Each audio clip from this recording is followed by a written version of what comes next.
On est aujourd'hui le mercredi, le jeudi 4 mars, le 18 Adar. Le cours est pour l'élévation de l'âme de Reuven Moshe Ben Yaakov à Cohen. Comme d'habitude, donc on fait un résumé pour introduire le cours d'aujourd'hui. On est aujourd'hui donc le dernier cours en ce qui nous concerne de Parshat Ki Tisa sur le veau d'or. On avait expliqué hier que Yosef et David incarnent, ou plutôt sont représentés par les chiffres 6 et 7. 6 étant le sixième jour, c'est-à-dire donc l'aboutissement des jours de semaine qui représentent essentiellement le travail et la construction matérielle dans ce monde, dont l'apogée est le chiffre 6, le sixième jour, et le chiffre 7, c'est le Shabbat, c'est-à-dire donc c'est l'entrée, le dévoilement de l'âme du monde, c'est-à-dire qu'à partir du moment où les réceptacles matériels pendant 6 jours sont construits, ces réceptacles matériels sont comme un corps. Dans ce corps, il faut faire entrer une âme, et l'âme, c'est le 7e jour, c'est le Shabbat. Et donc Yosef incarne le 6e jour, David incarne le 7e jour, selon, comme on le sait, la décomposition des attributs divins. C'est-à-dire que Yosef, et sa mission, c'est de préparer le monde à recevoir son âme. Traduit dans l'histoire, on avait expliqué que Yosef incarne le Mashiach ben Yosef, le Messie fils de Yosef, c'est-à-dire celui qui, à la fin de l'histoire, à notre époque, c'est ce qu'on vit déjà depuis de nombreuses décennies, ramène Israël sur sa terre et reconstruit le peuple juif sur le plan matériel, c'est-à-dire national essentiellement. Et cette reconstruction nationale a pour but, après, de faire rentrer le Shabbat, c'est-à-dire de permettre au Mashiach ben David, le Messie fils de David, de faire rentrer, de dévoiler l'âme à l'intérieur de ce corps qui est la nation d'Israël. C'est donc une semaine parfaite, le 6, qui aboutit au 7. Le problème est que les choses ne se passent pas aussi facilement que cela, parce que nous avons expliqué hier que ce qui se produit malheureusement à chaque fois dans l'histoire, c'est que l'homme ne veut pas sortir du chiffre 6, c'est-à-dire à partir du moment où il construit la dimension matérielle, il s'installe à l'intérieur de cette dimension, il s'y trouve bien, il prend le corps pour ce qu'il est, le corps en tant que symbole bien sûr, et finalement il refuse de transformer le corps en réceptacle de l'âme. Il refuse la dimension spirituelle. D'une certaine manière, Yosef refuse de laisser sa place. En vérité, ce n'est pas laisser sa place, c'est en vérité transformer sa place en réceptacle de la dimension de David. Mais pour le dire de manière plus simple, Yosef refuse de laisser sa place à David. C'est-à-dire que le 6 refuse le 7. On avait expliqué que c'est la faute fondamentale de Adam Arishon, qui a été créé le 6e jour, qui a fauté le 6e jour, c'est-à-dire sa faute était, bien qu'on le verra un peu plus en détail aujourd'hui, sa faute était finalement de consacrer, de sacraliser, de diviniser le 6, la dimension représentée par le 6, diviniser la dimension matérielle et refuser la dimension spirituelle. C'est pour ça que dans la symbolique et dans le secret des codes de la Torah, sa faute a eu lieu, comme on le sait, le 6e jour, avec tout ce que ça représente. Alors on avait expliqué aussi, bien de toute façon ce que je répète, c'est déjà le cours en soi, car on ne le répétera jamais suffisamment assez, on avait expliqué que c'était ça exactement la faute du veau d'or, puisque on a prouvé hier que le veau d'or est la reproduction d'une autre manière du symbole représenté par le chiffre 6, puisque le Hegel, comme on le sait, fait allusion à Yosef. Le Hegel est sorti grâce au fait qu'on a jeté dans le feu, bien sûr, on a décodé la plaque sur laquelle était marqué le nom de Yosef, et comme ils l'ont dit eux-mêmes, ce sont ceux qui t'ont sorti d'Égypte. Effectivement, on avait montré que toute la sortie d'Égypte s'est faite sous le signe du chiffre 7, c'est-à-dire de la reconstruction nationale, avant même de parler de la Torah, puisqu'au moment où on sort les Juifs d'Égypte, on ne fait aucune allusion à la Torah, et c'est pour ça qu'on n'a pu sortir qu'avec le cercueil de Yosef, c'est pour ça que le cercueil de Yosef marche au-devant du peuple juif, etc., et que toute la symbolique de la sortie d'Égypte tourne autour du chiffre 6. On avait donc, grâce à cette explication, on avait donc justifié le fait que Apparemment, avec une facilité incompréhensible, cette faute a pu être faite. On ne voit pas que Aaron réagit. Pire encore, Aaron, on pourrait dire, c'est un homme de paix, comme on le sait. Aaron, c'est l'homme qui symbolise la fraternité, la paix, Rodef Shalom. Donc on peut encore comprendre que lui n'a pas réagi ou n'a pas bien réagi. Il pensait peut-être s'en sortir par la douceur. Aaron, Besséder. Mais qu'est-ce que tu dis des Lévi'im, comme on a expliqué hier? Comment se fait-il qu'ils restent impassifs alors qu'ils ont facilement la main sur la gâchette, comme ils vont le prouver pendant 40 ans dans le désert? Pourquoi ne réagissent-ils pas? On a expliqué parce que l'erreur, la faute était extrêmement subtile, parce que la véritable intention était déguisée, était cachée. Pourquoi j'ai dit déguisée? Parce que c'est la raison pour laquelle le Hegel s'appelle Masecha. Ça veut dire quoi? Masecha, c'est un masque. On a posé hier la question, pourquoi ça s'appelle un masque? Pourquoi dans la Torah, un objet en métal a le même mot que masque? Parce qu'effectivement, l'objet métallique est un masque dans la mesure où l'objet métallique est précisément l'objet qui va être utilisé le plus à l'époque où on fait des statues et des images. C'est surtout le métal, parce que ça brille, parce qu'il y a différents matériaux, de l'or, du cuivre, de l'argent, d'ailleurs les matériaux qui sont utilisés pour faire le temple. Mais d'un autre côté, la statue est un masque, parce qu'elle voile souvent la véritable intention. Comme on avait expliqué hier, est-ce que la statue te sert à faire passer un message uniquement? Comme aujourd'hui un logo, par exemple, sur le site il y a un logo en haut, on voit le mur, une hirondelle, etc. On va dire c'est de l'idolâtrie? Non, c'est un message qui passe, c'est pas l'idolâtrie. Donc la notion, on peut dire le principe du logo a toujours existé. À l'époque, on faisait des statues pour traduire, pour transmettre un message.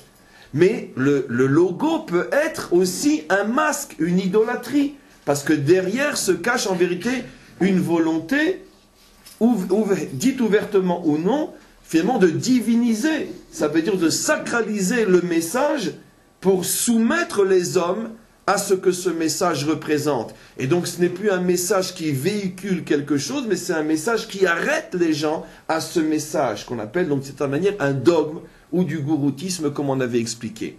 Et donc, personne ne s'est vraiment rendu compte quelle était l'intention réelle de ceux qui proposaient de faire le veau d'or. Bon, tout ça, n'oublions pas que ça s'est passé en 48 heures, donc ils n'ont pas eu le temps de réfléchir beaucoup. Entre le veau d'or, enfin, le fait qu'on l'a fait, et le retour de Moshe, c'est passé même pas 48 heures. Donc ça s'est passé très très vite, mais en ce très très vite peu de temps, ils n'ont pas eu suffisamment de recul pour comprendre que se cachait derrière une véritable perversion. Il n'y a que Moshe qui a compris ça, et encore un, Chour, mais qui s'est fait assassiner très très vite, et que Moshe, et donc le cours d'aujourd'hui, c'est pour comprendre qu'est-ce qui a permis à Moshe donc de savoir que se cachait derrière une idée perverse, et que ce n'était pas simplement l'envie de représenter le Mashiach ben Yosef, mais plutôt, comme je l'ai expliqué hier, l'envie de ne plus jamais arriver au Mashiach ben David, c'est-à-dire de consacrer Mashiach ben Yosef comme une fin en soi, c'est-à-dire le retour politique national, la reconstruction politique et nationale du peuple juif, mais sans sa dimension spirituelle qui est représentée par l'âme, par le Vaïnafash du fameux Veshameru, comme on a expliqué avant-hier. Alors maintenant, on va reprendre le texte et on va percer ce mystère extraordinaire, fabuleux, l'un des plus grands mystères de la Torah, comme tous les mystères d'ailleurs de la Torah. Qu'est-ce qui a permis à Moshe de savoir ce qui se cachait derrière cette masecha, derrière ce masque? Comment a-t-il compris qu'il y avait ici une atteinte on portait atteinte au Mashiach ben David, c'est-à-dire à la véritable finalité de la nation d'Israël, qui est de dévoiler la délivrance représentée par David et non s'arrêter à la délivrance représentée par Yosef. Alors on reprend le texte, on est dans le verset 7, où Hachem donc prévient Moshe de la faute du veau d'or, parce que Moshe, lui, il est sur la montagne, il ne sait pas ce qui se passe, et il le prévient, il l'avertit de ce qui est en train de se passer en bas. On est dans le chapitre 32, verset 7. Vaïdaber Hachem el Moshe, il y a énormément de choses à voir aujourd'hui, ça va prendre énormément de temps, donc on essaye de se concentrer. Vaïdaber Hachem el Moshe, Hachem dit à Moshe, Lech red kishichet amecha, descends car ton peuple s'est perverti. Asher eleta meretz Misraïm, celui que tu as monté d'Égypte. Il y a sur chaque mot, sur chaque lettre, même sur les blancs entre chaque lettre, des milliards d'années-lumière à expliquer. On ne peut pas tout faire, bien sûr. Donc, je ne peux pas tout expliquer. Saru ma'er minaderer, ils se sont vite écartés du chemin, Asher Tzivitim, que j'avais ordonné. Ça ne fait que 40 jours qu'ils ont entendu sur le mont Sinaï, tu n'auras pas d'autre Dieu que moi. Asulahem Egel Maseche, ils se sont fait donc un veau masqué. Je préfère traduire d'après le sens réel. C'est-à-dire donc qu'il y a un piège derrière ce message. Vaishtachavulo, et ils se prosternent devant lui, ça veut dire ils s'arrêtent à lui. Vaisbechulo, et ils font des sacrifices devant lui. Vayomru, et ils ont dit, Ele Elohecha Israël Asher Elucha Meretz Misraim, voici les forces Israël qui t'ont sorti d'Égypte. Donc, l'idéologie de reconstruire la nation pour en faire une comme toutes les autres. Vayomer Hashem el Moshe, Hashem dit à Moshe, Ra'iti et ha'amazé, j'ai vu ce peuple, veine am caché au refou, et c'est un peuple à la nuque raide. Là aussi, des années-lumière d'explication, on ne peut pas tout faire. Ve'ata anichali, et maintenant laisse-moi, Vayichar api ba'em, je vais me mettre en colère, ou plutôt je vais laisser ma colère exploser contre eux. Va'achalem, et je vais les faire disparaître. Ve'esse otra les goy gadol, et je ferai de toi un grand peuple. Parce que, quoi qu'il en soit, je dois bien justifier la promesse que j'ai faite au Père de faire sortir de leur descendance un grand peuple. Donc si toi tu restes, la promesse passera par toi. Il ne s'agit pas de changer de peuple, car Dieu ne peut pas remettre en cause la promesse faite au Père. Mais elle va passer par un autre canal qui s'appelle Moshe. Comme si on revenait finalement 400 ans en arrière, à l'époque où il n'y avait que 3 hommes juifs, Avram, Isaac et Yaakov. Maintenant il y en aura un 4e, Moshe. 400 ans d'histoire, on pourrait dire perdu. On revient en arrière. Et donc, maintenant regardez. Vayichal Moshe et pene Hashem. Moshe a décidé d'affronter Dieu, mot à mot. Vayichal, c'est aussi la chaîne de Chayal, de Chayl, qui veut dire guerre, armée, Milchama. Donc il a décidé de ne pas se laisser faire et il affronte Dieu. Vayomer, et il lui dit, Lama Hashem yechere apecha be'amecha asher otzeta meretz Mitzrayim bechoar gadol ubiat chazaka. Pourquoi tu veux laisser exploser ta colère contre ce peuple que tu as sorti avec de tellement grands prodiges? Et regardez maintenant la phrase qui nous intéresse. Lama yomru Mitzrayim, pourquoi tu veux donner raison aux Égyptiens? Je traduis directement d'après Rashi. Pourquoi tu veux donner raison aux Égyptiens, les morts, lorsqu'ils ont dit Bera otziam la arogotam beharim? C'est ce que je vais traduire est très difficile à traduire, c'est impossible à traduire. Bera otziam la arog, sous le signe du mal, il les a sortis pour les détruire. Bera'a otziam. C'est intraduisible en français. La seule traduction possible, celle que je donne, qui est bien sûr celle de Rashi, Bera'a otziam. Sous le signe du mal, il les a sortis. Ça veut dire que Moshe dit à Hachem, si tu détruis ce peuple, tu vas donner raison à ce que les Égyptiens avaient déjà dit, on va voir où ils l'avaient dit, que la sortie d'Égypte se fait sous le signe du mal. C'est quoi ce signe du mal? On continue. Et donc, il dit, souviens-toi de la promesse faite au père Abraham, Isaac et Yaakov, etc., etc. Et on voit que finalement, il a gain de cause. Et le verset continue et termine. Vaïnachem Hashem ala ra'a. Hashem a changé d'avis, leitnachem ala ra'a, à cause de ce fameux mal. Asher diber la asot les hameaux, ce qu'il avait donc prévu de faire à Israël. C'est-à-dire qu'il est revenu sur son intention de détruire Israël à cause de ce fameux ra'a, de ce fameux mal qu'avait évoqué Moshe. Donc il y a ici une notion de mal mystérieux auquel Moshe fait allusion. De quoi s'agit-il? Avant d'attaquer tout de suite le décodage, je vais vous montrer que Aaron lui-même va faire allusion à ce fameux mal. Quand finalement Moshe revient, donc pour se mettre dans l'ambiance, le verset 15, Vayifen, Vayired Moshe Minahar, Moshe est redescendu de la montagne, Ushne Luchot Haedut Beyadou, il tient dans ses mains les 2 tables, et on nous dit bien sûr qu'il a vu le veau d'or, Vayishaver Otam Tachatahar, il jette les tables au pied de la montagne, et il y a énormément de choses que je ne lis pas, on ne peut pas tout lire. J'arrive au verset 22, et il lui dit comme ça, 21, il dit à Aaron, Vayomer Moshe el Aaron, Ma asa lecha amazé, mais qu'est-ce que ce peuple t'a donc fait? Qui est veta alav chata gdola, pour amener sur lui une tellement grande faute. Mais qu'est-ce qui t'arrive? Mais tu es devenu fou. Et le pauvre Aaron, il n'a pas l'air de se rendre compte vraiment que c'est une tellement grande faute que ça. Ça va lui coûter très très très très cher à Aaron. Entre autres, c'est la raison profonde, première, secrète pour laquelle il a perdu 2 fils. Et donc ça va lui coûter très très cher à Aaron. En tous les cas, Moshe lui dit, mais qu'est-ce qui t'arrive? Pourquoi tu fais du mal à ce peuple-là? Maintenant, regardez ce que Aaron répond. Vayomer Aaron, al yichar af adoni. Ne te mets pas en colère contre moi, mon maître, il l'appelle mon maître. Ataya data, qui mieux que toi sait? Et ta âme, qui mieux que toi connaît, c'est ce peuple, connaît ce peuple. Qui beraou, il est sous le signe du rat. Qui beraou, il n'est pas marqué qui raou, il est mauvais. Qui beraou, il est sous le signe du rat.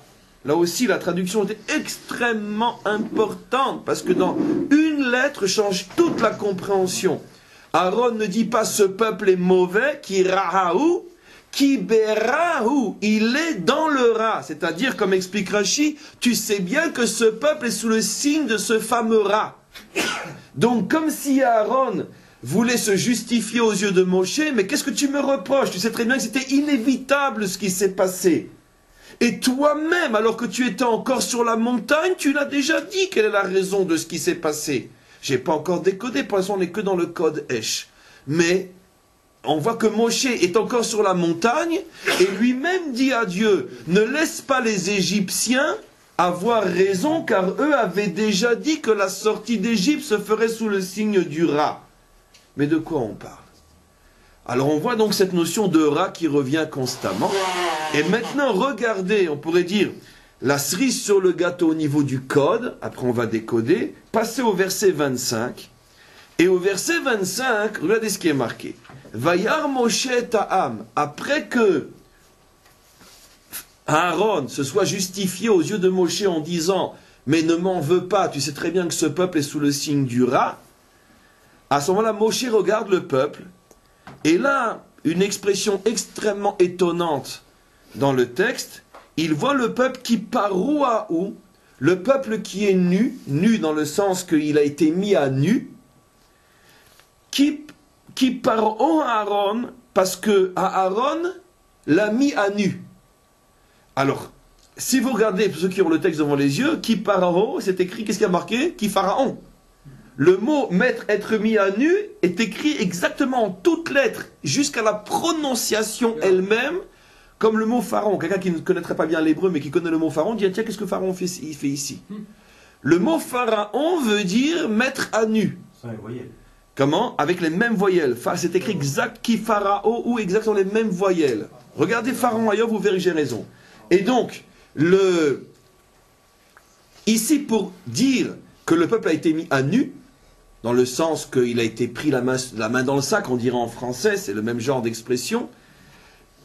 Le mot qui est utilisé, c'est pharaon.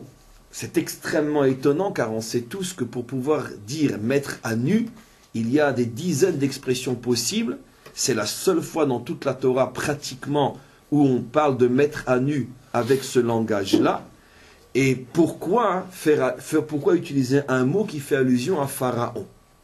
Alors en vérité, là, je vais commencer à répondre par cette question, parce que effectivement, le premier qui a fait allusion à ce qui allait se passer dans le désert, le premier qui avait vu la faute du veau d'or, c'était Pharaon. Et d'où on le sait? Et bien on revient en arrière. On retourne dans Parshat Bo, tout au début de Parshat Bo, on est dans le chapitre 10 et on est dans le verset 10. Moshe prévient que si Pharaon ne lâche pas prise, c'est des vieux cours, vous vous rappelez, les sauterelles vont venir, et Pharaon commence à craquer, et il dit dans le verset 10, Parshat Bo, Vayomer alehem, non, d'abord, pour introduire le verset 9, Vayomer Moshe dit à Pharaon, Benarenu beskinenu, avec nos jeunes, avec nos vieux, Neler, nous partirons. Bebanenu bevnotenu, avec nos fils, avec nos filles. Betsonenu bifkarenu, avec notre petit et grand bétail, Neler. Ki chag Hashem lanu kassé, pour nous la fête de notre Dieu. Pharaon répond, Vayomer alehem, il leur dit, Yehichen, je suis d'accord, je ne m'oppose plus à la sortie. Hashem imachem, que Dieu soit avec vous. Ka'asher ashalaretrem, je suis prêt à vous laisser partir. Vet taperchem, ainsi qu'avec vos enfants. Mais regardez ce qu'il lui dit. Réou, mais tu ne vois pas, toi, Moshe, ce que moi je vois? Kira'a neged pnechem, ne vois-tu pas le ra'a que moi je vois qui va à votre rencontre, le fameux ra'a ici? On est encore dans le code, on va commencer à décoder avec Rashi tout de suite sur place. Donc on voit qu'effectivement le premier qui avait fait allusion au fait que la sortie d'Égypte se ferait sous le signe du Ra'a, ce fameux Ra'a auquel Moshe fait allusion lorsqu'il dit « Mais tu vois bien, si tu détruis ce peuple maintenant, ça donnera donc raison aux Égyptiens, c'est-à-dire à comprendre à Pharaon qui lui déjà nous avait prévenu qui Ra'a neged pnechem, que le Ra'a vient à notre rencontre. » Et donc Moshe savait déjà depuis avant la sortie d'Égypte qu'il allait se passer quelque chose dans le désert, qui s'appelle Ra'a. On va voir ce que ça veut dire. Et c'est pour ça que Aaron dit à Moshe, mais enfin, qui mieux que toi? Tu l'as entendu de la bouche de Pharaon, j'étais avec toi quand il l'a dit, qui Ra'a neged pnechem. Tu sais très bien qu'on avait été mis en garde de ce qui allait se passer. Et qu'est-ce que fait Moshe après qu'il entend ça de Aaron? Il regarde le peuple et il dit, oulala, oui, qui paro. Effectivement, la menace de Pharaon se trouve vraiment dans ce peuple, elle s'est réalisée. Et il comprend donc pourquoi les Lévi'im ne sont pas intervenus, il comprend pourquoi tout le monde s'est fait d'une certaine manière rouler. Alors maintenant, regardez comment Rashi explique la mise en garde de Pharaon, regardez ce qu'il dit. Midrash, nos maîtres expliquent, je parle dans Rashi, je suis dans Bo 10.10. Haggadah Shamati, Kochav Echad Yesh Sheshmo Ra'a. Il y avait un astre à l'époque, dans le langage, on pourrait dire, biblique de l'époque, il y avait un astre qui s'appelle Ra'a, qui s'appelle en traduction mauvais.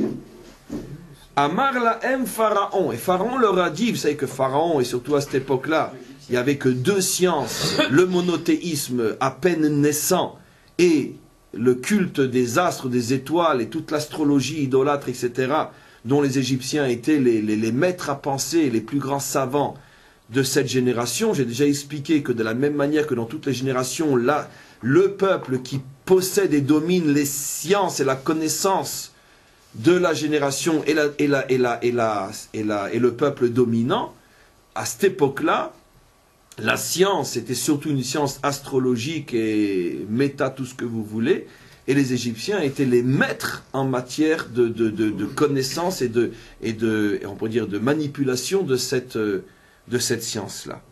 Donc, Amar Lahem Pharaon, Ro'eani ba'astaganinu tsheli, je vois par le biais de ma connaissance astrale, Oto kochav ole likratrem, que cet astre va à votre rencontre. Bamidbar dans le désert. Ve'u siman dam ve'ariga. Retenez bien le mot dam, il est fondamental. Et quand on voit cet astre-là, c'est un astre qui fait allusion au sang et à la mort. Dam ve'ariga. Ukshechatu Israël ba'egel. Et quand les Juifs ont fait la faute du veau d'or, Ubikesh akadosh bochou le'arga, mais que Dieu a voulu les détruire. Amar Moshe betfilato, c'est à ça que Moshe a fait allusion dans sa prière, lorsqu'il dit Lama yomru Mitzrayim, ne donne pas raison aux Égyptiens, les morts qui nous avaient déjà prévenus, Bera'a otziam, que la sortie se ferait sous le signe de cet astre de sang. Zushi Amar Lahem, rappelle-toi ce que Pharaon nous avait dit. Raou ki ra'a neged pnechem, je vois un astre de sang venir à votre rencontre. Donc maintenant on ne va plus traduire le mot ra'a par mal, mais on va le traduire selon la sagesse profonde des maîtres d'Israël. Ra'a veut dire ici un signe de sang. Et vous allez voir que c'est confirmé par Rashi. Miyad, quand Moshe a évoqué le fait que les Égyptiens vont se réjouir du fait que leur mauvaise prédiction s'est réalisée, à ce moment-là, Dieu est revenu sur sa décision, et comme il est dit dans le texte qu'on a lu, Vayinachem ala ra'a. Il a changé d'avis pour ne pas donner raison aux Égyptiens qui avaient vu ce signe de sang. Alors qu'est-ce qu'on va faire? Ve'afar, écoutez la merveille, et dam les dames. Dieu a changé le sang pour le sang, puisque le ra, encore une fois, ne veut plus dire mal, mais veut dire sang. Dieu a changé le sang pour le sang. Parce que, je vais expliquer tout de suite, comment les dames Mila. Il a donné à la place le sang de la circoncision.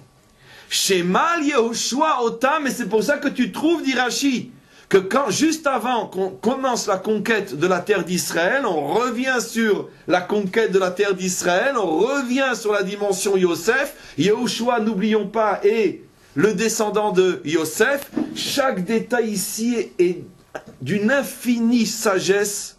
On ne pourra même pas commencer à l'explorer. Je fais que des allusions, et j'explique ce que malheureusement je ne peux qu'expliquer. Rachid dit que Dieu, pour pouvoir, on pourrait dire, annuler le signe de sang, ne peut pas l'annuler s'il ne donne pas, on pourrait dire, du sang contre le sang. Et donc, qu'est-ce que va faire Hachem? Il va transformer le sang négatif en sang positif. C'est le sang de la Brit Mila opéré par Yehoshua juste avant la conquête. Prenez le tout début du livre de Josué, Yehoshua, et vous verrez que juste avant de traverser le Jourdain, Yehoshua a ordonné la circoncision de tous les hommes qui se trouvaient à ce moment-là. Comment est-il possible? Mais n'était-il pas circoncis? C'est une question absolument incroyable, mais le texte est là, on peut pas le contourner. C'est pas de l'interprétation, c'est du texte. Comment se fait-il que Yehoshua fait circoncire tout un peuple? Mais ça fait 400 ans qu'ils sont circoncis depuis Avraham Avinu. Les enfants de Moshe, ils n'étaient pas circoncis à temps non plus. Un enfant n'a pas été circoncis à temps, peu importe, mais alors c'est une autre question sur ma question. On peut rajouter 1000 questions, mais qu'est-ce qu'ils font non circoncis? Alors, mais non, on parle du peuple. N'inventez pas ça. Le texte dit clairement qu'il a circoncis les Bnei Israël.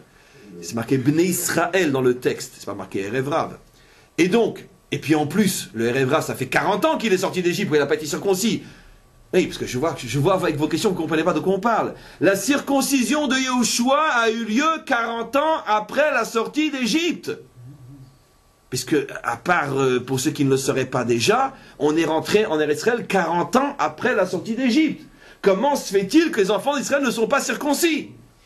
Alors la réponse sont là. La réponse est que justement, on n'est pas circoncis pour deux raisons.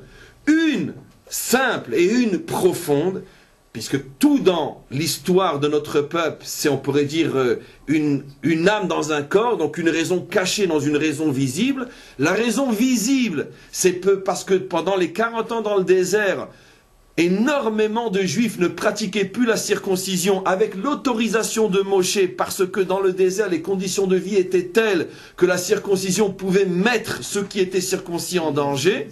Ça, c'est la raison que donne le Talmud. Mais la raison beaucoup plus profonde est que la circoncision, comme on le voit dans Parshat Lech Lecha, c'est la mitzvah par excellence, c'est le commandement par excellence qui nous donne un droit à la terre d'Israël, d'où ce fameux Zohar très connu qui explique, il y a 2000 ans déjà, que la raison pour laquelle les enfants d'Ishmaël seront accrochés à cette terre jusqu'à la délivrance finale, c'est parce qu'ils ont la circoncision eux aussi. Donc on voit que ça marche même pour les non-juifs, tellement c'est puissant la circoncision. Mais en tous les cas, en ce qui nous concerne, on voit clairement qu'au moment où la mitzvah de la circoncision a été donnée, c'est lié directement avec la possibilité de recevoir la terre, comme l'explique Rachid dans Parshat Lech Lecha. Vous vous circoncirez et vous aurez la terre d'Israël. Et donc, tant qu'on était dans le désert, et qu'on était dans le désert, rappelez-vous, à cause de la faute des explorateurs qui n'avaient pas voulu rentrer en Eretz Israël, pour nous punir d'une certaine manière de ce retard de 40 ans, car nous aurions dû rentrer tout de suite en Eretz Israël. Donc on nous a privés de cette mitzvah comme pour nous dire, vous n'avez pas voulu rentrer en Eretz Israël, vous ne méritez plus d'être circoncis, vous êtes à mes yeux comme des non-juifs. C'était une véritable honte. Et c'est pour ça que vous verrez dans le livre de Josué, c'est le 15e ou le 20e verset, que quand Josué les a circoncis, il a dit « J'ai maintenant enlevé la honte qui pesait sur vous ». C'est quoi la honte? Rien n'est plus honteux pour un juif que de ne pas être circoncis. Et donc pour nous punir jusqu'au plus profond de notre âme, Dieu nous a empêchés de nous circoncire pendant les 40 ans dans le désert, comme pour nous dire, à mes yeux, vous êtes comme des non-juifs, puisque vous n'avez pas voulu de ma terre. Mais dès qu'ils sont arrivés on pourrait dire au bord du Jourdain et prêts à traverser, à ce moment-là, ils sont tous circoncis. Et donc 40 ans après le veau d'or, il y a 40 ans qui se sont écoulés entre le veau d'or et le passage que rapporte Rachid. C'est pour ça que c'est très important de connaître l'histoire, sinon on ne peut rien comprendre à ce qui se passe. Donc on est maintenant 40 ans avant cette circoncision. Moshe dit à Hachem, les Égyptiens, Pharaon, donc avaient prévu que nous sortions sous le signe de sang. Et donc ne laisse pas les Égyptiens avoir raison. Dieu dit, d'accord, très bien, alors qu'est-ce qu'on va faire? On va transformer le sang de la destruction en sang de la circoncision. Et de quel sang de circoncision s'agit-il, dit Rashi? Quand Yehoshua, descendant de Yosef, conquérant de la terre d'Israël, dirigeant politique et national d'Israël, installera ce peuple sur sa terre, à ce moment-là, juste avant de rentrer, il fera la circoncision et tout ce sang de mitzvah qui coulera réparera le sang qui malheureusement aurait dû couler à cause de la faute. Juste avant que tu poses la question, je fais donc un résumé extrêmement important. Vous voyez qu'il y a différentes choses qui sont liées d'une manière extraordinaire. La faute du veau d'or, le sang, Yosef, la terre d'Israël et la circoncision. Toutes ces notions sont liées dans un même Rashi. La faute du veau d'or, c'est ce fameux signe de sang, puisque Pharaon avait vu le signe de sang, et Rashi explique le signe de sang que Pharaon avait vu, c'est la faute du veau d'or, Rashi explicite. Donc le sang et la faute du veau d'or font partie d'une même catégorie de symboles. Après, Yehoshua, Yosef, bien sûr, on est dans la faute du veau d'or, donc on a forcément Yosef, bon ou mauvais, peu importe. La terre d'Israël, puisqu'on est dans la reconstruction nationale, puisqu'on parle de Yosef. Et la circoncision. La circoncision qui, comme on le sait, est liée aussi à Yosef. Pourquoi? Puisque Yosef et Yesod correspond à la tribu qui est représentée dans le corps humain par le membre circoncis. On sait que chaque partie du corps humain a un représentant dans l'histoire d'Israël, un représentant humain dans l'histoire d'Israël. Et donc, on sait que la partie circoncis, quand on la représente au niveau de son symbole profond, quel est le personnage biblique qui incarne la circoncision, bien sûr, il faudrait décoder, mais c'est des milliards de cours en soi, mais quel est le personnage biblique qui correspond à la circoncision dans le corps humain, c'est Yosef, comme on le sait d'après la Kabbalah. Et donc, on voit que tous ces personnages sont liés, et maintenant, il faut donc décoder, oui. Ce qui est étonnant, c'est qu'on aurait pu aussi penser que Rashi aurait dit que pour ce dame qui allait arriver, où Hachem aurait devancé, et en parlant de dame Mila, il aurait dit c'est la circoncision qu'ils ont faite au moment de la sortie d'Égypte. Alors là, il dit que c'est la circoncision qui s'est faite bien après, quoi. Oui, mais pourquoi? Parce que la circoncision qui s'est faite à la sortie d'Égypte, parce qu'effectivement, il s'est fait une circoncision à la sortie d'Égypte. Oui. Mais de ta question, on va déjà avoir la réponse. C'est pas la même. La circoncision qui s'est faite à la sortie d'Égypte, c'est pas la même que celle qui s'est faite à la rentrée en Eretz Israël. C'est très intéressant ce qu'il met en évidence. C'est qu'en vérité, il y a eu 2 circoncisions en 40 ans. L'une à la sortie d'Égypte. Après, pendant 40 ans, il n'y a plus de circoncision, parce que tout de suite, ils ont fait la faute, pas du veau d'or, mais pratiquement quelques mois après, la faute des explorateurs, et ils sont donc restés 40 ans dans le désert. On vient d'expliquer pourquoi Dieu les a privés de cette mitzvah pour leur faire honte.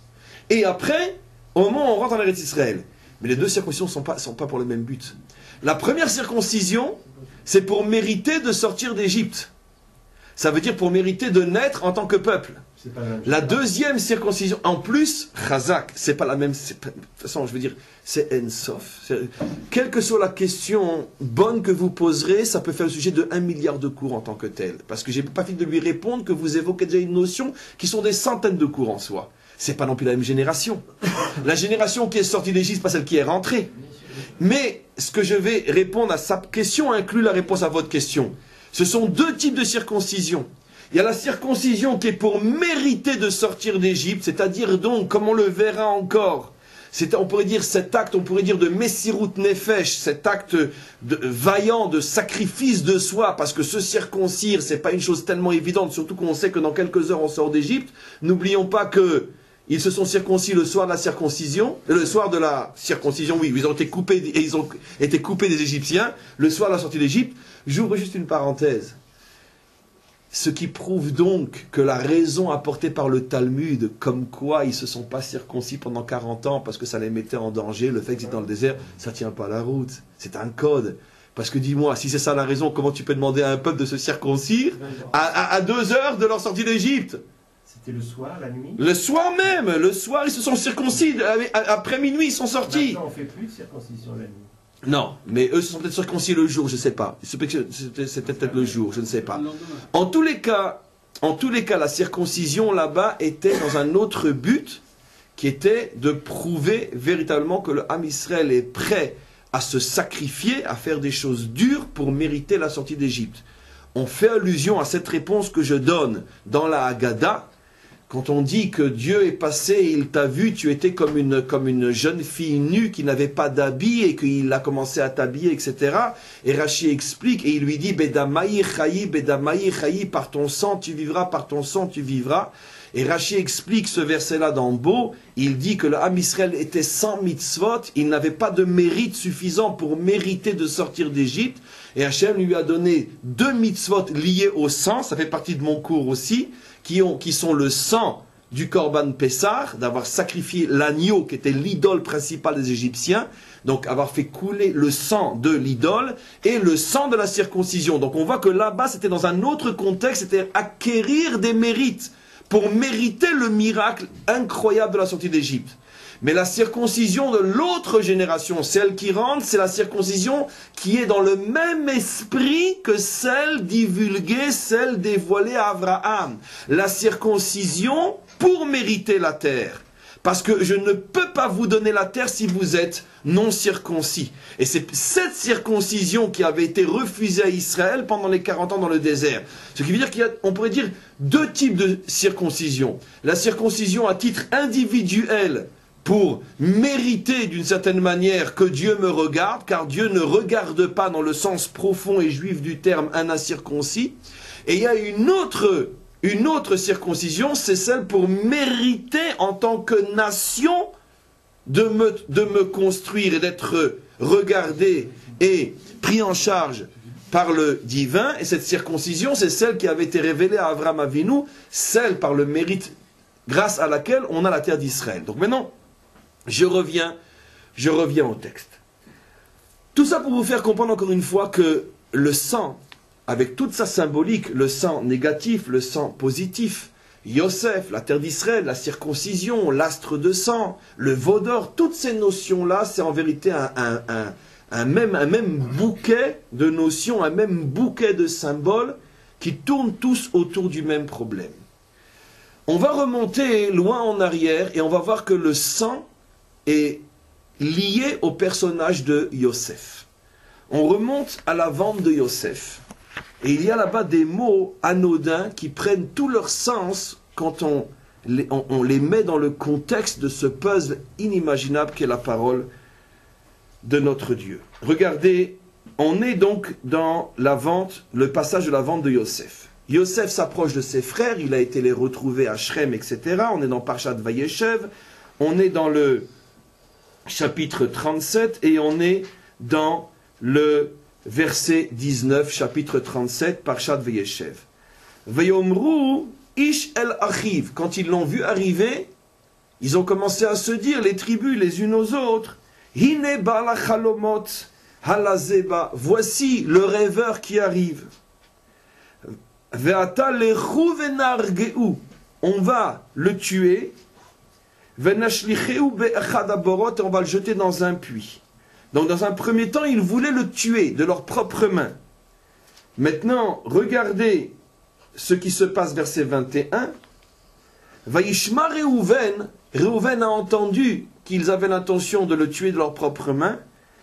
Vayatzile Umeyadam, il l'a sauvé de leurs mains. Vayomer lo, et il a dit, lo nakin nefesh, ne le frappez pas vous-même. Vayomer alehem Réhouven, et Réhouven continue et il leur dit, al tishpechu dam, que ce ne soit pas vous qui versiez son sang. Ashlichu oto el abor, jetez-le dans le puits, ça veut dire laissez-le mourir dans le puits. Veyad al tishlichu, mais que ce ne soit pas votre main qui verse ce sang. Et il le jette dans le puits. Après, comme on le sait, il y a une caravane qui passe. Et regardez maintenant ce que Yehuda dit. Encore, il va lier Yosef au sang. À ce moment-là, on est dans le verset 26. Vayomer Yehuda, Yehuda dit à ses frères, Ma betza ki na'arog et achenu. Pourquoi laisser notre frère mourir? Vechisinu et damo. Et voiler son sang. Ça veut dire, même si ce n'est pas nous qui le tuons de nos propres mains, on n'est pas chauffeur d'amo, malgré tout, on est mechassé d'amo. Ça veut dire que quoi? On ferme les yeux sur son sang. Encore une fois, la symbolique du sang. Et elle revient une troisième fois, la symbolique du sang, quand ils vont tromper le Père. Qu'est-ce qu'ils font? Regardez, verset 31. Vaïkrou et ktonet Yosef, ils ont pris la tunique de Yosef. Vaïshratu seirizim, ils ont égorgé un bouc. Vaïtbelou et aktonot badam, et ils ont trempé la tunique dans le sang. Donc on voit que Yosef, c'est le seul, l'unique de tous les personnages bibliques qui est lié au sang. On ne retrouvera plus jamais dans l'histoire du peuple juif quelqu'un qui est lié au sang. Ne soyez pas chauffeur son sang, ne soyez pas méchassé son sang, et on a trempé sa tunique dans le sang. Ce qui est extraordinaire, et ça a été évoqué il y a quelques minutes, c'est que la sortie d'Égypte aussi est enfermée dans ces deux bornes, dans ces deux symboles qui sont liés au sang. La première Makkah avait été la transformation de l'eau en sang, et la dernière Makkah avait été aussi sous le signe du sang, et vous mettrez le sang sur les linteaux, et je verrai le sang, et je passerai au-dessus de vos maisons au moment de la mort des premiers-nés. Donc on est tout le temps dans ce phénomène du sang, et ce phénomène du sang, comme on l'a expliqué, est évoqué pour la première fois autour du personnage de Yosef, et vous voyez que c'est surtout dans la paracha de la faute du veau d'or que cette notion de sang qui est appelée ici dans la paracha Ra'a, ce fameux mal, est évoqué avec tout le décodage que j'ai fait devant vous. Alors, l'explication est extrêmement profonde et on va décoder, bien qu'on est déjà en plein décodage, on va décoder et réduire les choses à notre extrêmement minuscule niveau, qui est déjà énorme. En vérité, on se rappelle ce que le Hari Akadosh a dévoilé, et qui est rapporté dans le Tanya, au tout début du Tanya, c'est qu'en vérité, l'homme a deux âmes, si on peut dire. C'est déjà tellement difficile d'imaginer qu'il en a une, mais en vérité, on en a reçu deux pour le prix d'une. On en a deux. Ce qu'on appelle le Nefesh HaBehemi et le Nefesh HaEloki. L'âme animale et l'âme divine. Quand on dit l'âme animale, je décode tout de suite. Dans le langage de la Torah, que ce soit Torah écrite ou Torah orale, l'animal, c'est pas celui qui marche à quatre pattes. L'animal, c'est vous et moi, c'est chacun d'entre nous. L'animal, c'est l'être vivant qui n'a pas de sensibilité spirituelle. Maintenant, on est tous des animaux, en ce sens que la sensibilité spirituelle absolue, nous ne commencerons à l'avoir qu'avec la délivrance finale. Adam l'avait pratiquement entièrement avant la faute, mais depuis la faute jusqu'à la délivrance finale, nous sommes tous plus ou moins des animaux, en ce sens que chacun d'entre nous a peu, ou pas beaucoup, ou pas grand-chose, cette sensibilité spirituelle qui nous permet de comprendre, de ressentir, de voir notre source qui est le maître du monde et créateur du monde. chacun d'entre nous, selon, on pourrait dire, sa capacité de ressentir plus profondément et plus intensément qu'un autre, il est moins animal que l'autre. Ça, c'est la définition de l'animal. L'animal, c'est celui qui vit dans le but unique de subvenir à ses besoins. Métro, boulot, dodo. Ça, c'est l'animal d'après la définition juive profonde du terme. Donc, ça n'a rien à voir avec, comme on dit, tu es une bête, etc. Ce n'est pas forcément quelqu'un qui se comporte comme un cochon. Ça peut être un homme extraordinaire, ça peut être même un modèle sur le plan, on pourrait dire, humain. Il a juste une chose qui lui manque, aucune sensibilité spirituelle. Ça peut être un bon père, un bon mari, un bon citoyen, tout ce que vous voulez. Mais aucune sensibilité spirituelle. Ça, c'est l'animal. Donc, ce n'est pas quelque chose qui, encore une fois, est accusateur. C'est une réalité. L'homme, malheureusement, a énormément de mal à ressentir profondément et intensément le divin, au point que ça engage complètement son existence et ça la transforme. On vit tous avec des sensations du jour au jour beaucoup plus fortes. J'ai faim, j'ai envie de m'amuser, l'argent, le pouvoir, les femmes, le caveau, ce que vous voulez, ça c'est des sensations qui nous prennent toute notre vie. Une sensation venant de là-haut, c'est déjà beaucoup plus rare. Pourquoi? Parce que la dimension animale est beaucoup plus présente en nous que la dimension spirituelle. Donc ce sont ça, ces deux nefesh dont parle le Tanya. Quand un homme ne vibre pratiquement que pour les choses matérielles de ce monde, ça s'appelle un homme dont l'âme principale est le nefesh abéhémi. Et lorsqu'un homme vibre intensément pour les choses spirituelles, ça s'appelle un homme dont le nefesh et surtout le nefesh haéloki, ça veut dire le nefesh, on va traduire par le monde émotionnel de l'homme, c'est une bonne traduction, le nefesh et le monde émotionnel.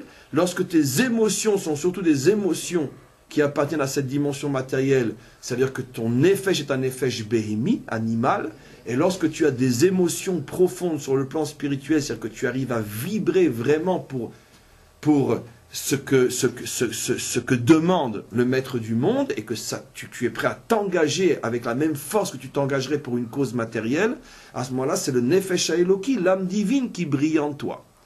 Ça, c'est la définition simple, encore une fois, à notre niveau. Maintenant, le Tanya explique une chose extraordinaire.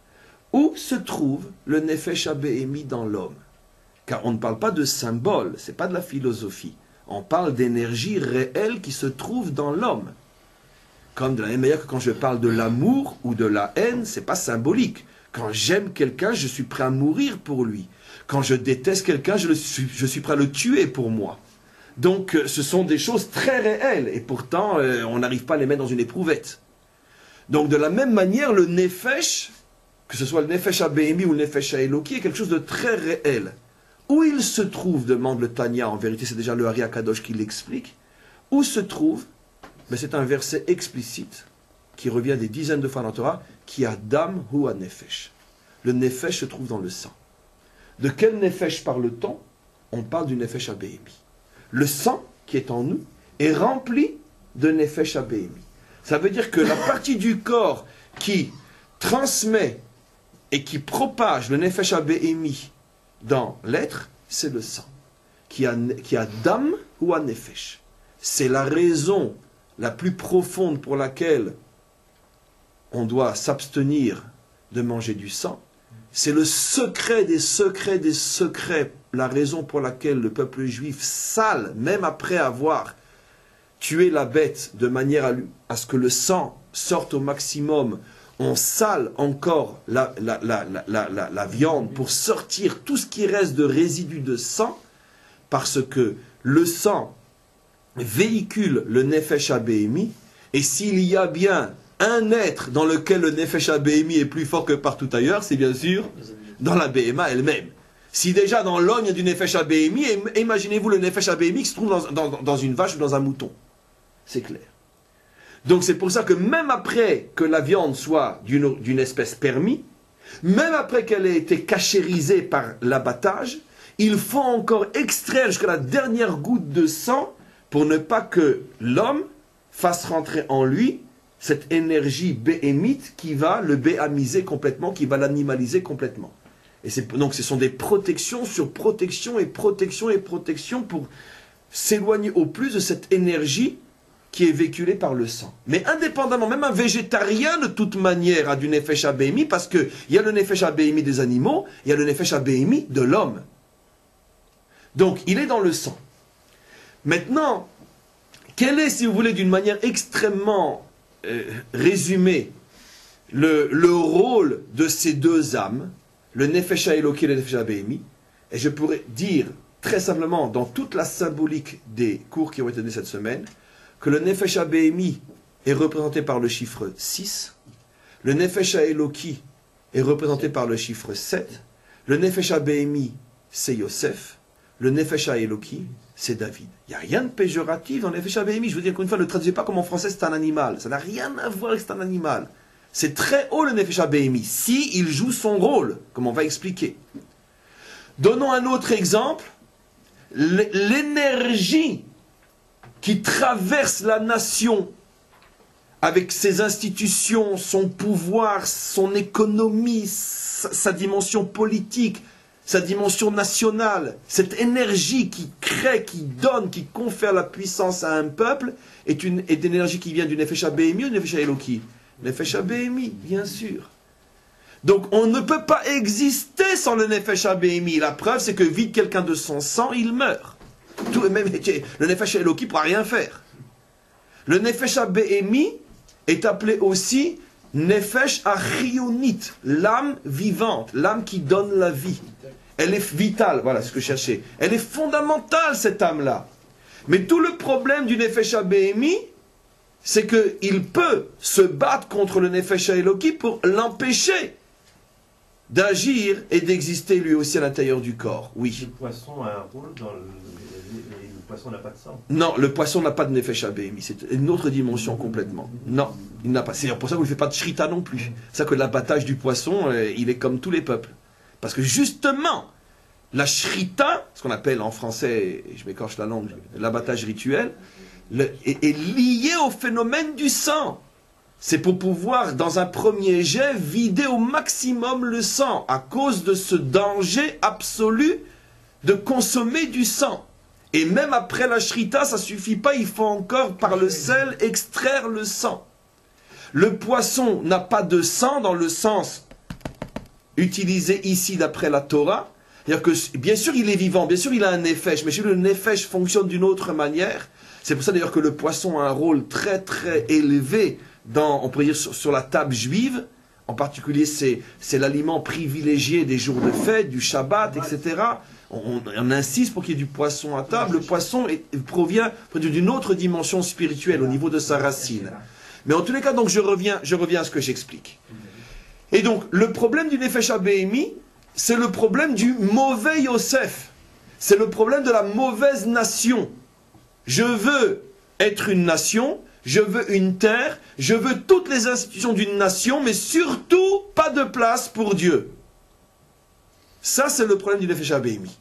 Donc, tout le problème du nefesh haéloki est de convaincre le nefesh abémi de se transformer en réceptacle pour que le nefesh haéloki, pour que l'âme divine puisse se dévoiler. Et c'est ça ce combat entre les deux âmes. Le combat entre Yosef et David. Ça, c'est le combat. Maintenant, vous comprenez, bien sûr, avec une nouvelle lecture infiniment plus profonde, quel était le grand combat entre les frères Yosef. Qu'est-ce que nous dit Rashi au tout début de Parashat Vayeshev? Yosef se montrait à tort ou à raison, comme quelqu'un très impliqué dans ce monde. Lui ne sortait jamais avant d'avoir passé 1 heure devant la glace à se peigner, dit Rashi. C'est sûr que c'est un code. C'est sûr qu'on ne peut pas imaginer Yosef perdre son temps avec des crétineries pareilles. Mais le symbole est porteur d'un message. Yosef est l'homme de ce monde. Yosef est l'homme qui part à la conquête de ce monde, dans le sens le plus concret et matériel du terme. Yosef va être le dirigeant de l'Égypte. Yosef est un homme qui a été créé pour incarner en bien le nefesh abémi. Mais d'un autre côté, Yosef, comme tous les hommes, n'est pas né parfait. Yosef est né, comme tous les hommes, un être qui évolue et qui passe donc nécessairement par les défauts de celui qui est attiré par la matérialité. Et donc automatiquement, il fait très attention comment qu'il est habillé, comment qu'il est coiffé, comment qu'il est rasé, comment ci, comment ça. Et ses frères comprennent très bien que Yosef est un homme qui incarne cette dimension matérielle, mais ils ont très peur. Parce que, où est la différence entre lui et Esav? Il y en a un autre qui va essayer d'incarner la dimension matérielle et qui va déraper complètement. C'est Esav. Mes amis, comment qu'appelle-t-on Esav dans la Torah? Edom. Tiens, c'est le mot Adam avec un vav dedans, avec le 6 à l'intérieur. Edom, c'est celui qui tient le 6 capturé. Il ne veut que le 6. En plus, c'est la couleur rouge. Et il s'appelle Edom parce que il est sorti Admoni, il est sorti rouge et parce qu'il mange du rouge. C'est un homme de sang. Et c'est pour ça, comme c'est un homme de sang, dans son nom, tu as le vav qui est prisonnier. Or, les frères connaissent très bien l'histoire de Esav et Edom. Ici, on ne va pas nous recommencer encore une fois le coup de Esav et Edom. Parce que c'est très difficile de savoir si le Nefesh Abémi il est dangereux ou positif. Une nation puissante sur le plan politique, économique et militaire, et qui met entièrement son énergie béhémite au service du divin, ça s'est encore jamais vu sur Terre. On n'a que des nations puissantes qui ne sont que du sang, dans le sens que du Nefesh Abémi. L'illustration symbolique au niveau de la Bible, c'est l'Égypte. Aujourd'hui, par exemple, les Américains ou les Chinois, demain, peu importe. Et, ou bien on a des civilisations qui se prétendent des civilisations divines, d'accord, mais que il n'y a pas suffisamment de gros mots dans aucune langue sur Terre pour définir l'ordurerie de ce genre de civilisation qui tue, massacre, pille, viole au nom de Dieu. En tous les cas, donc, on n'a pas encore trouvé une civilisation qui met véritablement la puissance matérielle au service du vrai Dieu. Ça ne s'est encore jamais trouvé sur Terre. On n'a que des imposteurs, que des coupeurs. Soit ils prennent l'un, soit ils prennent l'autre. Et dans tous les cas, c'est toujours la catastrophe. Et donc, on revient maintenant à ce qu'on explique. Maintenant, on comprend pourquoi, quand Yosef est arrivé, tous les symboles qui le concernent sont les symboles de sang. On va lui verser son sang. C'est-à-dire quoi? Ce sale matérialiste, on va lui faire la peau. N'oublions pas que les tribus étaient très spirituelles. Avant qu'il arrive, en plus, ils étaient en train d'égorger une vache, ils ont tiré le hégel du ventre. Ils étaient en train de manger, c'est sur ça qu'il y avait une histoire de ça. Je ne sais pas. Je ne sais pas. Ils avaient mangé une bête, un hégel, ils avaient mangé sans faire la shrita. Ah non, lui les accusait de manger sans faire la. Oui, ça c'est très fort. Le symbole est extraordinaire. Mais c'est des milliards de cours en soi. Lui, les accusait, Yosef, de manger sans shrita. Mais tous ces symboles sont liés, c'est tous les mêmes. En tous les cas, il arrive, ils disent, on va lui verser son sang. Ça veut dire c'est un super sale petit matérialiste, le sang étant le symbole de la matérialité. Réhouven leur dit, bon d'accord, c'est une ordure de matérialisme, mais il n'est pas si matérialiste que ça. Ne faites pas vous couler le sang. Parce qu'il n'est quand même pas Esav. Contentons-le de le jeter dans le puits. Que son sang coule tout seul, pas par nous. Réhouven essaye d'atténuer la vision matérialiste que les frères ont sur lui. Et après, Yehuda termine en beauté en disant, non, en vérité, même ça, c'est pas la punition qui lui convient. Il n'est pas si sang que ça. Envoyons-le en Égypte. Mida keneged mida, lui qui aime tellement la matière, envoyons-le aux États-Unis. Ben, c'est sa place. Sinon, mida keneged mida, mesure pour mesure. Si tu aimes tellement te coiffer, te montrer, tu aimes tellement faire de l'argent, ben va là où on en fait. Pars. Et ils le vendent en Égypte. Vous voyez comment tout ça se tient? Ce qui est extraordinaire, c'est que c'est seulement aujourd'hui que vous allez pouvoir comprendre une chose absolument incroyable. Quand Yaakov va bénir ses enfants, il va bénir Yehuda, il va rentrer dans Shimon, Lévi, etc., il va le rentrer dedans, et Yehuda, il va le bénir, le remercier, Ateyadoucha, je te remercie Yehuda, parce que tu n'as pas voulu tuer mon fils. Et tous les commentaires posent la question, Parashat Vayechi, maintenant il n'a pas voulu tuer ton fils, mais c'est lui qui l'a vendu. Qu'est-ce que ça veut dire? Non. C'est pas pareil, mais c'est quand même une faute. Alors d'accord, mais c'est quand même une faute. Non. Parce que justement, la grandeur de Yehuda, c'est d'avoir compris que malgré tous les signes que par erreur, car Rachid dit que c'était une erreur de la part de Yosef, parce qu'il était à ses débuts, il était en train de se faire lui-même, tous les signes de matérialité grossière et agressive que Yosef montrait, Yehuda était capable de comprendre que ça ne dénotait pas véritablement l'essence de Yosef et que Yosef était beaucoup plus pur qu'il en avait l'air. Et c'est ça que Yehuda a refusé qu'on porte la main sur lui, qu'on mette sa vie en danger. C'est vrai, il l'a vendu, mais ce que Yaakov a compris, parce que quand on juge la faute d'un homme, on doit le juger selon tout le contexte. Comme il est dit, Al tadun et travrecha shtagelem komo, quand tu juges quelqu'un, mets-toi à sa place. Dans le contexte dans lequel se trouvaient les frères, de voir Yosef comme un monstre, être capable de dire, nous ne devons pas le tuer, que le vendre, c'était déjà un ridouche inimaginable. Parce que ça prouvait que Yehuda avait déjà pratiquement compris que finalement tout le monde se trompait sur Yosef. Il n'a pas été jusqu'au bout. Et parce que Yosef lui-même n'avait que 17 ans, lui-même était grossi à cette époque-là, lui-même il exagérait. Vous comprenez ? Et tous les jours il changeait de parfum, tous les jours il changeait de chemise, etc. Il agressait ses frères. C'est dit clairement dans Rashi. En plus, il lui dit, vous vous procédez devant moi, vous imaginez, Yehuda se procède devant Johnny. Parce que c'est comme ça, c'était Johnny Hallyday. Donc, vous imaginez, grand rabbin d'Israël procède devant Johnny. Voilà. Donc en plus t'es Johnny, puis tu te la joues, c'était impossible. Donc c'est pour ça que...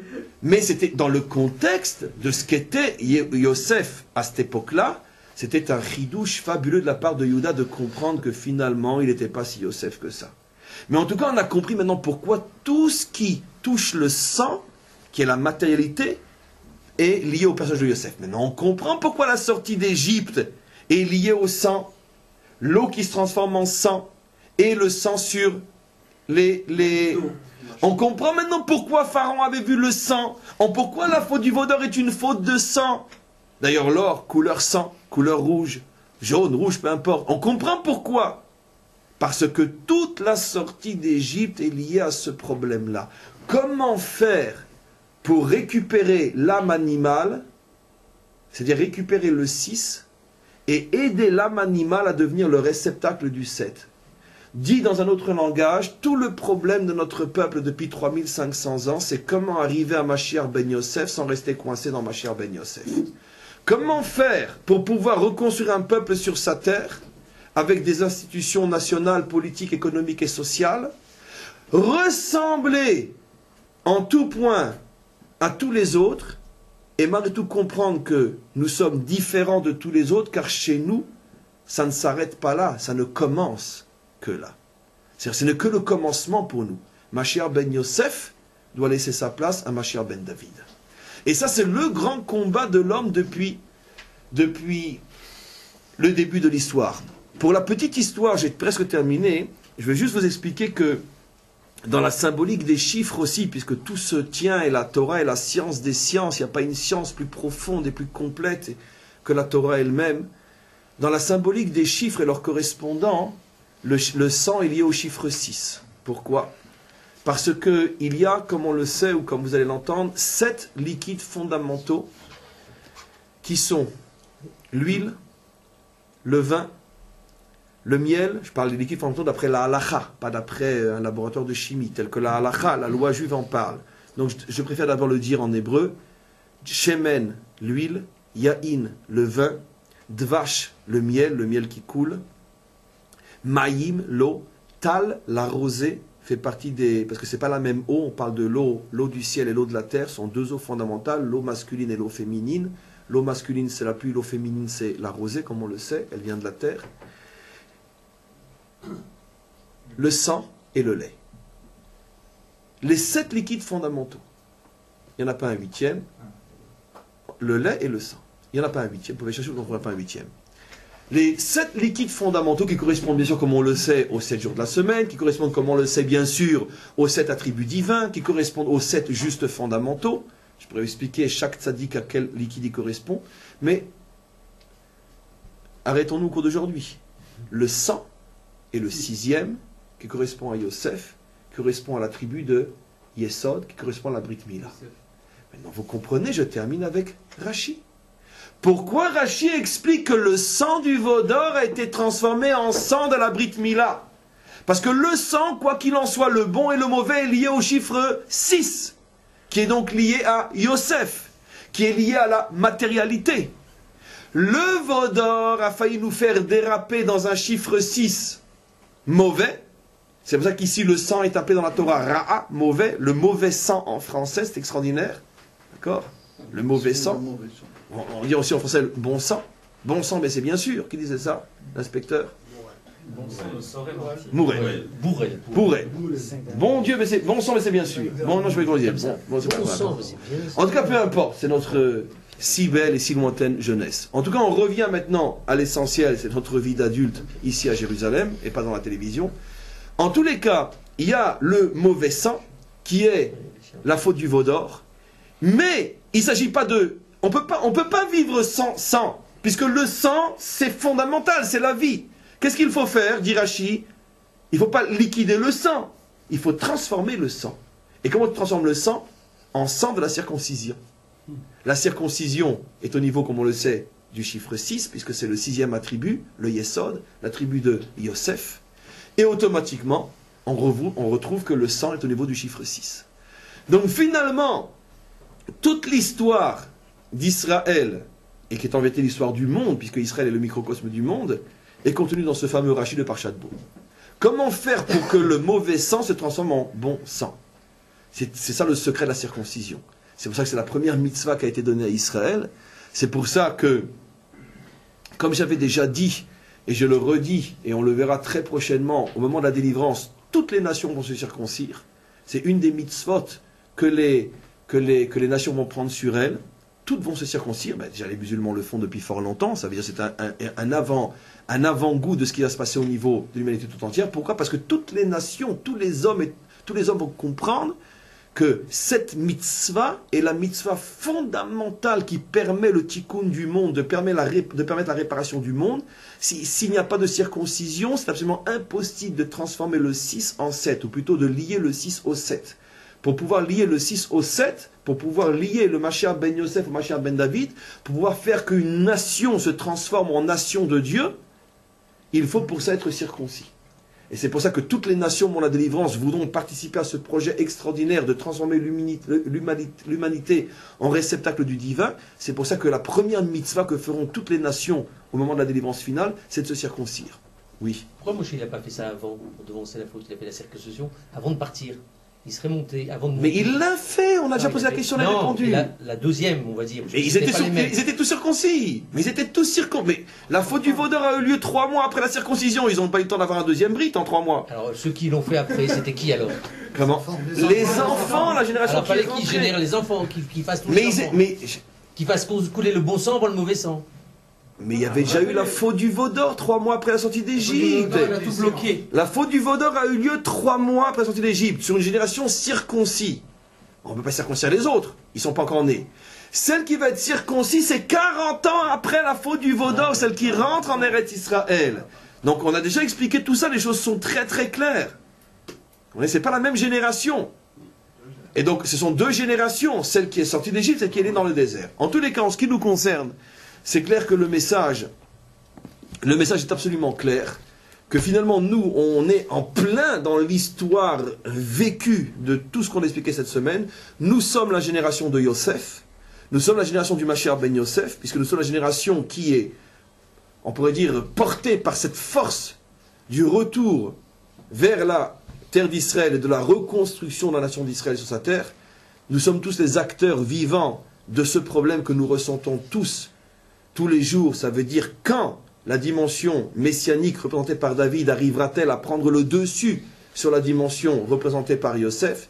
Dit en bon français, quand arriverons-nous à transformer cette nation en réceptacle du divin? Bien sûr, on voit tous les jours davantage que c'est ce qui est en train de se produire jour après jour, dans le plus grand secret, on pourrait dire, des coulisses de l'histoire. C'est en train de se préparer un revirement inimaginable de notre peuple sur sa terre, où on va véritablement accomplir notre mission de passer du Mashiach ben Yosef au Mashiach ben David. Et ce passage-là, c'est le passage de la délivrance. C'est pour ça que Rashi conclut notre paracha en disant que nous portons la faute du veau d'or jusqu'à la délivrance finale.